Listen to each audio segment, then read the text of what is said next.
में तो आई सुनते हैं एक छोटा सा प्रसंग। पूजा भाव से होती है, ना कि शब्दों से। मैं तो एक छोटा बच्चा था जो बहुत ही नेक और बुद्धिमान था। एक दिन वो मंदिर गया।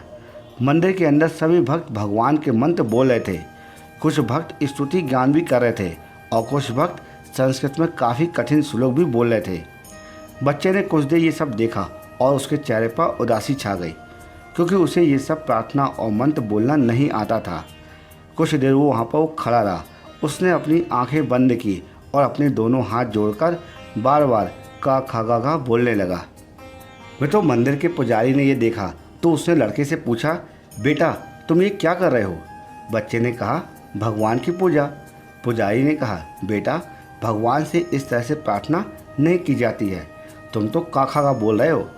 पंडित पुजारी की कोई गलती भी नहीं थी, क्योंकि उनकी तो पूजा रटी रटाई होती है, भाव का मिश्रण होता ही नहीं है। लेकिन बच्चा मासूम है, उसके पास शब्द तो हैं और भाव से वो का खा गा ही बोलने लगा।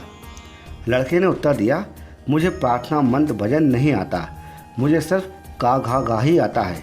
बच्चे ने पुजारी जी से कहा कि मैं 10 बार का खा गा बोल गया हूँ और भगवान से प्रार्थना करी है कि भगवान जी मैं अभी छोटी सी स्कूल में पढ़ता हूँ, मुझे अभी यही सिखाया गया है कि इन्हीं शब्दों से अपने लिए खुद के लिए प्रार्थना मंत्र भजन बना लो।